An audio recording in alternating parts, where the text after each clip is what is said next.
Zelenskiy urushda qancha askari o'lganini aytdi. Tayvanga qurol yetkazishda ehtiyot bo'ling. Si Szinpin Trampni ogohlantirdi. O'zbekistonda dori-darmonlar narxi arzonlashadi. Xayr AQSh, salom Xitoy. Dunyo Trampdan yuz o'girmoqdami? Putin Si Szinpin bilan nimani gaplashdi?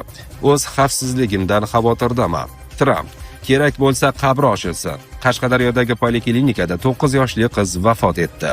Endi esa batafsil. Prostatit, ikkilamchi bepushtlik, tez-tez peshob, tahorat buzilishidan aziyat chekmoqdamisiz? Jinsiy zaiflik yoki yallig'lanish sizni qiynayaptimi? Endi bu muammolarni birinchi haftaning o'zidayoq bartaraf etishingiz mumkin.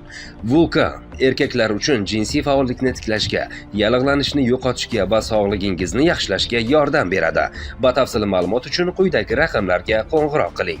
Mahsulot yetkazib berish O'zbekiston bo'ylab mutlaqo bepul. O'zbekistonda dori-darmonlar narxi arzonlashadi. O'zbekistonda 2026-yil 1-martdan boshlab aholi uchun dori vositalari narxlari 40% dan 60% gacha pasaytiriladi. Bu haqda Farmatsevtika tarmog'ini rivojlantirish agentligi ma'lum qildi. Narxlarning pasayishiga import qilinadigan 2000 nomdagi dorilar uchun referent narxlar belgilanishi, distribyutorlar ustamalarining qisqartirilishi hamda farmatsevtika sohasiga investitsiyalar hajmining oshishi sabab bo'lmoqda. Xususan, soha rivoji uchun 392 million AQSh dollari investitsiya jalb etilgan bo'lib, bu o'tgan yilga nisbatan 2,3 barobar ko'pdir. Shuningdek, yil oxirigacha yana 4000 nomdagi dori vositalari narxini pasaytirish rejalashtirilgan. Bundan tashqari, mahalliy korxonalarda texnologiyalar transferi asosida import o'rnini bosuvchi dori ishlab chiqarishni kengaytirish ko'zda tutilmoqda. Zelenskiy urushda qancha askari o'lganini aytdi. Rossiya bilan mojaroda Ukraina qurolli kuchlari yo'qotishlari 55 ming kishidan oshdi. Bu haqda Ukraina prezidenti Vladimir Zelenskiy France 2 telekanaliga bergan intervyusida so'z ochdi. Ukraina rasmiy ma'lumotlariga ko'ra, jang maydonida 55 ming harbiy halok bo'lgan. Ular orasida professional harbiylar ham, safarbar qilinganlar ham bor. Bu raqamga Ukraina yo'qolgan deb hisoblagan katta sonli odamlar ham qo'shilishi kerak, dedi Zelenskiy. 1 yil oldin 2025-yil fevral oyida Zelenskiy halok bo'lganlar soni 46 ming deb bildirgandi. U shuningdek jangovar harakatlarni yakunlash Ukraina uchun eng muhim ustuvor vazifa ekanini aytgan va faol diplomatik harakatlar hamda muzokaralar orqali tinchlikni 1 yil ichida ta'minlash mumkinligiga umid bildirgan. Prezidentning qo'shimcha qilishicha, hatto hozirgi pozitsiyalarda front chizig'ini muzlatish ham Ukraina tomonidan katta imtiyoz bo'lardi. Ammo u davlat mustaqilligini saqlash maqsadida muloqotga tayyor. Tayvanga qurol yetkazishda ehtiyot bo'ling. Si Szinpin Trampni ogohlantirdi. 4-fevral kuni AQSh prezidenti Donald Tramp bilan telefon suhbatida Tayvanni ikki davlat munosabatlaridagi eng muhim masala deb atadi. Bu haqda BBC xabar qilgan.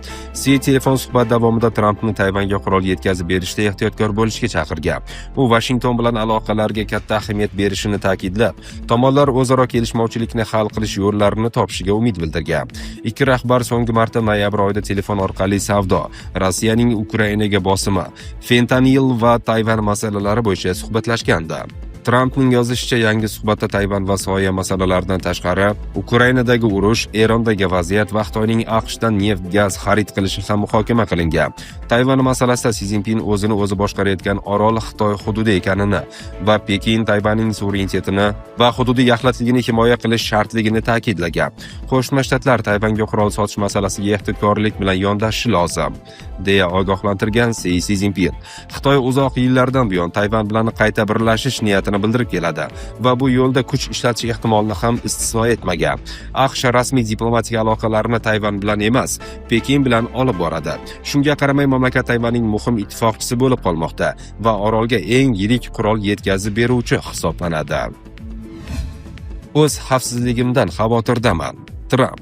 AQSh prezidenti Donald Tramp o'z xavfsizligi haqida xavotirda ekanini aytdi, ammo u bunday fikrlarni chetga surib qo'yishga harakat qiladi. Amerika yetakchisi bu bayonotni NBC News telekanaliga bergan intervyusida aytib o'tdi. Men bundan xavotirdaman, lekin buni xayolimdan chiqarib tashlashim kerak. Aks holda o'z ishimni bajarish imkonsiz bo'lardi, dedi Amerika yetakchisi bu masala bo'yicha berilgan savolga javoban. Shuni ta'kidlash kerakki, Tramp 2024-yilda ikkita suiqasd urinishidan omon qoldi. Birinchisi iyul oyida Pensilvaniyadagi saylovoldi mitingida snayper o'qi uning qulog'iga tegib ketganida sodir bo'lgan. Ikkinchi voqea uning Floridadagi Mar-a-Lago qarorgohi yaqinida sodir bo'lgan. Ikkinchi voqeada gumonlanuvchi Rayan Uesli Rut umrbod qamoq jazosiga hukm qilindi.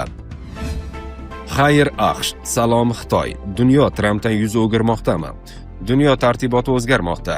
Avvalgi Washingtonning do'stlari bugun Pekin tomonga og'ib ketyapti. AQSh prezidenti Donald Tramp Amerikani qayta buyuk qilish o'rniga uni yolg'izlatib qo'ymoqda. Noqulay boj siyosati, anneksiya tahdidlari, turli po'pisalar va kinoyali tajovuzlar dunyo davlatlarini Trampga siyosatidan uzoqlashishga, yangi qudratli do'st topishga undamoqda. Ayni damda Xitoy AQSh o'rnini bosuvchi sifatida jahon sahnasiga chiqmoqda. Yalpi ichki mahsuloti bo'yicha dunyoda ikkinchi o'rinda turuvchi, xarid qobiliyati jihatidan esa jahonda birinchi hisoblanuvchi Xitoy Xalq Respublikasi chinakamiga AQShdan keyingi eng qudratli davlatdir. Yanvar oyining o'zidayoq Pekinga 6 davlat rahbari turli masalalar yuzasidan davlat tashrifini amalga oshirdi. Ular orasida AQShning eski qadrdonlaridan tortib eng yaqin qo'shnilarigacha bor. Kezi kelganda inson huquqlari va demokratiyani o'zlarining asosiy qadriyatlari deb biladigan g'arb davlatlari mafkuraviy ziddiyatlarni chetga surib, iqtisodiy manfaatlar uchun sotsialistik Xitoy bilan ham do'stlashishi mumkin ekan. Kerak bo'lsa qabri ochilsin. Qashqadaryodagi poliklinikada 9 yoshli qiz vafot etdi.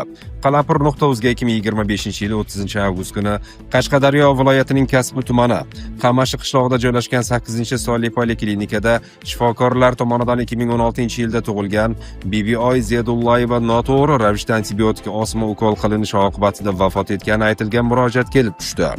Marhumaning otasi Zohidjon Boratovning tahririyatga qilgan murojaatiga ko'ra, ushbu tibbiy muolajalar oqibatida qizning ahvoli og'irlashib, organizmida kuchli allergik reaksiya yuzaga kelgan.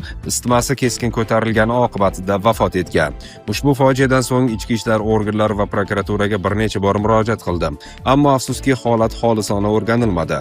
Aybdor shifokorlar javobgarlikka tortilmadi, deydi murojaatchi. Ekspertiza xulosalarida esa jiddiy ziddiyatlar mavjud. Birinchi xulosada o'lim sababi oshqozon bilan bog'liq deb ko'rsatilgan. Ikkinchi xulosada yurak xastaligi qayd etilgan. Uchinchi xulosada esa jigar sirrozi degan tashxis yozib berilgan. Aslida esa qizimga qilingan antibiotik osma ukol organizmda og'ir reaksiya chiqarib, uning o'limiga sabab bo'lgan deb hisoblayman.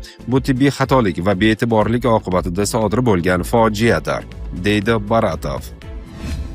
Putin Si Szinpin bilan nimani gaplashdi? 4-fevral kuni Rossiya prezidenti Vladimir Putin Xitoy Xalq Respublikasi raisi Si Szinpin bilan video konferensiya orqali muloqot qildi. Bu haqda Vedomosti xabar qilgan. Suhbat avvalida Putin Rossiya va Xitoy o'rtasidagi munosabatlar mustahkamlanib borayotganini ta'kidladi. Uning so'zlariga ko'ra, bu yil ikki davlat o'rtasidagi yaxshi qo'shnichilik, do'stlik va hamkorlik to'g'risidagi shartnoma imzolanganiga 25 yil to'ladi. Ushbu shartnoma Rossiya va Xitoy xalqlarining manfaatlariga xizmat qiladi va kelajakda ham hamkorlikni kuchaytirishga yordam beradi. Putin Rossiya va Xitoy birgalikda o'z suvereniteti, xavfsizligi va mustahkam rivojlanish yo'lini davom ettirishini aytdi. U o'tgan 2025-yil haqida gapirarkan, Ikkinchi jahon urushidagi g'alabaning 80 yilligiga bag'ishlangan qo'shma tadbirlarni eslagan. Uning aytishicha, bu tadbirlar Rossiya va Xitoyning birdamligini va tarixiy haqiqatni himoya qilishga tayyor ekanini butun dunyoga ko'rsatdi. Putin Moskva va Pekindagi uchrashuvlar hamkorlikni yanada mustahkamlash uchun muhim vazifalarni belgilab berganini ta'kidlagan. Hozir ikki mamlakat hukumatlari bu kelishuvlarni amalga oshirish ustida doimiy ishlamoqda.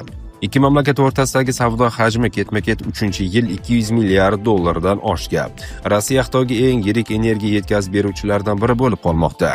Putin energetika sohasidagi hamkorlikni strategik ahamiyatga ega deb atagan. Rossiya rahbari xalqaro vaziyat haqida gapirarkan, u Rossiya va Xitoy tashqi siyosiy hamkorligi dunyodagi hozirgi qaltis vaziyatda muhim omil bo'lib qolishini ta'kidlagan.